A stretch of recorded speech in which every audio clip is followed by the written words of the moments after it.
Welcome, Leo, to your in-depth weekly forecast for week commencing the 17th of June for the Ascendant, the Sun or the Moon.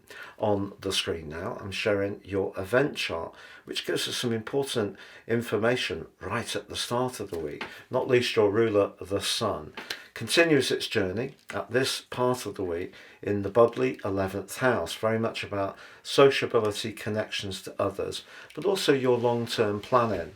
But Jupiter's there, as is the sparkling combination of Mercury and Venus, which becomes exact on Monday.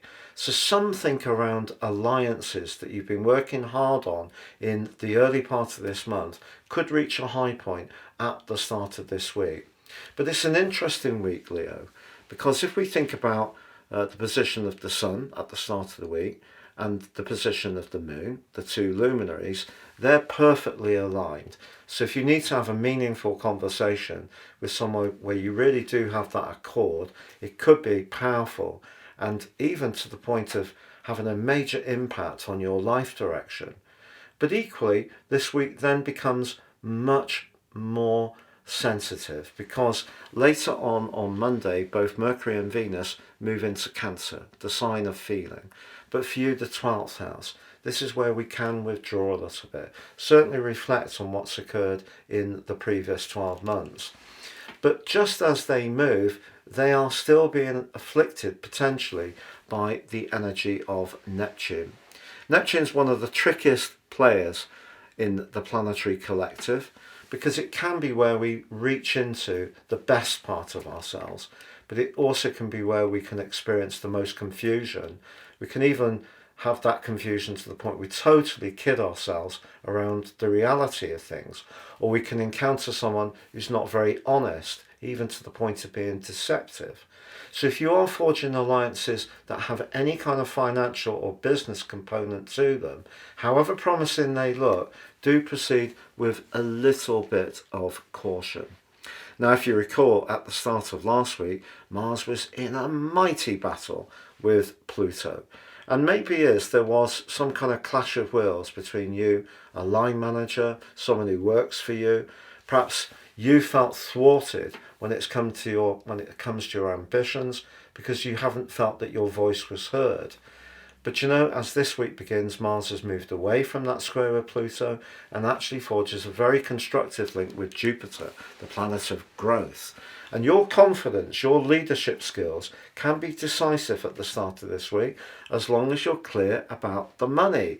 So Neptune is a planet that you're going to have to grapple with all this week. But in truth, Pluto is very influential too.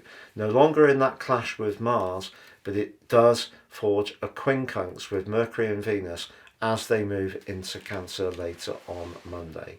What does this mean? Well, a quincunx is 150 degrees. In an opposition, it's obvious, as we have with the full moon on Saturday, that the Sun and the Moon are opposing one another, so they're not integrated. With a square, we're at right angles. Where does that saying come from? So I was at right angles with somebody. But with a quincunx, it's not quite as obvious. It's a more nuanced difficulty to achieve a unification of the two energies. So Pluto is in house 7, but is the planet of power and transformation. So big relationship shifts are going on through to the first day of September, and then they will resume from the 20th of November when Pluto returns to Aquarius. Because on the 1st of September and on the 2nd in America, he returns back into the sign of Capricorn for one final visit in our lifetimes. So that energetic dimension around relationships is very potent for you. But having Mercury and Venus move into the 12th house is the tenderest part of their journey. When Venus moves into the 12th house, relationships can sometimes end. But relationships only end if they're not meant to be in our lives long term. So a strong relationship won't be affected, but it could mean that maybe we're going to think more deeply about that connection, or we want a more spiritual connection with the person, and that could be what we crave for. But that 12th house energy amplifies where you feel less certain, where you feel raw, where you could feel insecure or vulnerable. So if there's a relationship in your world, professional, friendship, or to do with a romantic tie, where you don't feel completely confident and sure of how the other person feels, that can be really highlighted this week.